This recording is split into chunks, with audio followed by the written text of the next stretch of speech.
Kali ni saya nak share tips diet untuk kurangkan kolesterol untuk orang yang ada high kolesterol. Pertama sekali, kita kena tahu hati kita sendiri mengeluarkan ataupun menghasilkan kolesterol. Sebab tu, kolesterol ni tak ada dekat tumbuhan. Kalau kita tengok kat label makanan, biasanya minyak, dia tulis kat situ kolesterol free kan. Memanglah tak ada kolesterol sebab tak ada sumber haiwan yang ada dalam minyak. Minyak tu semata-mata datang daripada tumbuhan atau pokok. Memang logik lah tak ada kolesterol.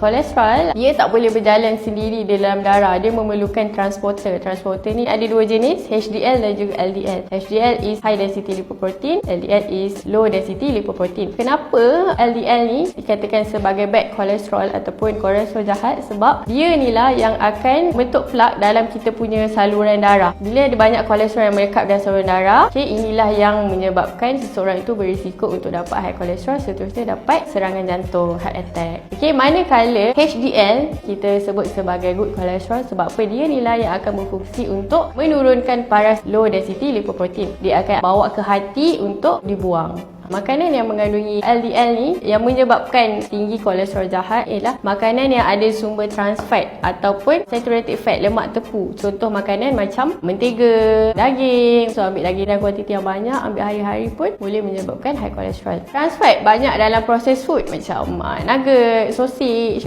fast food, goreng-goreng. Minyak tepu ni lah yang akan menjadikan kita punya paras kolesterol naik. So berkaitan dengan telur, based on latest research, kolesterol dalam telur tidak akan mempengaruhi paras kolesterol dalam badan. Badan tak boleh nak cerna ataupun tak boleh nak proses kolesterol yang ada dalam telur tu. So sebab tu walaupun telur ada kolesterol, dia tak menjadikan kita punya paras kolesterol dalam darah meningkat. Tapi kita tak boleh jadikan dia penyebab untuk kita diet telur sepapan.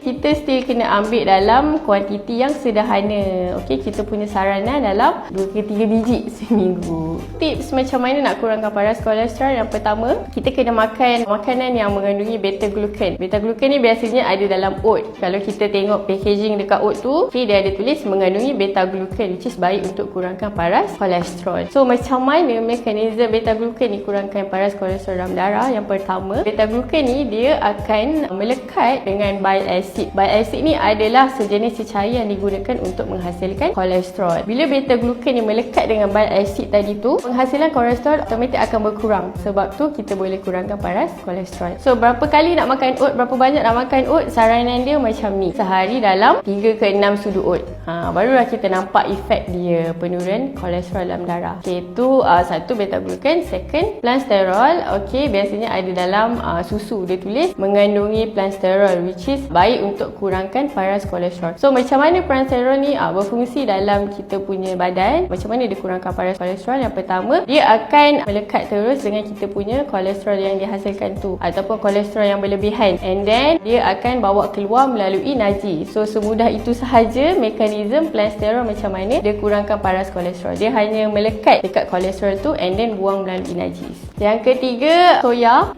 Soy product, boleh ambil soy product contoh macam tempe, tahu, air soya itself, and then ke kacang. Ke kacang ni macam walnut, pecans, almond. Dia boleh mengurangkan kadar kolesterol. Tapi ada kuantiti, sebab kena ingat ke kacang ni dalam kategori lemak, tapi dia mempunyai lemak baik. Bila dia mempunyai lemak baik, dia akan membantu menurunkan paras kolesterol dalam darah.